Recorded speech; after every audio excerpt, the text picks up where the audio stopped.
ज़िले तरपारकर जो live stock खातो मालवंत माण्हुनि लाइ बेला बणियल आहे ऐं मज़कूरा खाते में 3 करोड़ रुपयनि खां मथे मुबैना करप्शन थियण जो इंकशाफ थियो आहे। जॾहिं त वास्तेदार इख़्तियारियूं हेॾे वॾे पैमाने ते थियल मुबैना करप्शन जे इंकशाफनि ऐं शिकायतनि बावजूदि ज़िम्मेवारनि ख़िलाफ़ को बि एक्शन करण लाइ तयार न आहिनि। इन्ही सिलसिले में तर्ज सियासी ऐं समाजी अॻवान कमरुद्दीन समेत जो तरफ़ां सोशल मीडिया ते शेयर कयल पंहिंजनि पोस्टनि ऐं कमेंट्सनि में इहो इंकशाफ कयो आहे त ज़िले तरपारकर जे लाइव स्टॉक खाते में गुज़िरियल जून महीने ताईं मुबैना तौर ते 3 करोड़ रुपयनि खां मथे जी करप्शन थी चुकी आहे, पर खाते जा कर्ता धर्ता बणियल अॼु ॾींहुं ताईं कानूनी कार्रवाई खां आजा आहिनि।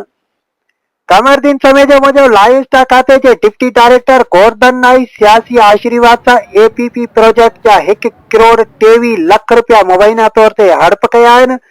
जॾहिं त ॿियनि मुख़्तलिफ़ मदनि में पिणु पूणा 2 करोड़ रुपयनि खां मथे जा घपला लॻा आहिनि।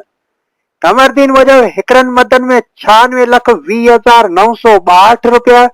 जॾहिं त ॿियनि मदनि में 11,74,996 रुपया,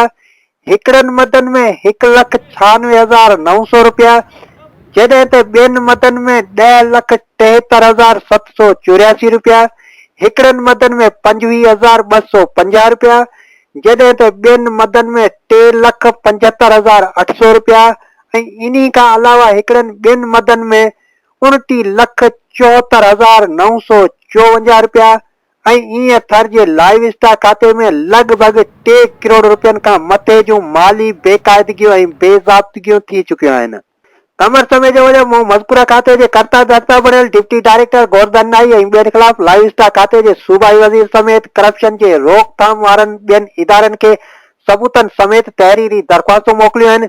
जिन मां के इंक्वायरियूं हलंदड़ आहिनि त के वरी पेंडिंग में पियल आहिनि, पर अॼु न त सिबु ज़िम्मेवारनि ख़िलाफ़ कार्रवाई ज़रूर थींदी। कमर समेत जो मुजिब ज़िले तरपारकर जो लाइव स्टॉक खातो करप्शन जो वॾो गढ़ बणियल आहे, जंहिंमें किरोड़ें रुपयनि जी मुबैना करप्शन थी चुकी आहे। डॉक्टर गोवर्धन नाई ऐं ॿिया खाते जा कर्ता धर्ता बणियल वॾा सियासी असर रसूख़ वारा ऐं बाअसर वणसर कानूनी कार्रवाई खां बचियल आहिनि।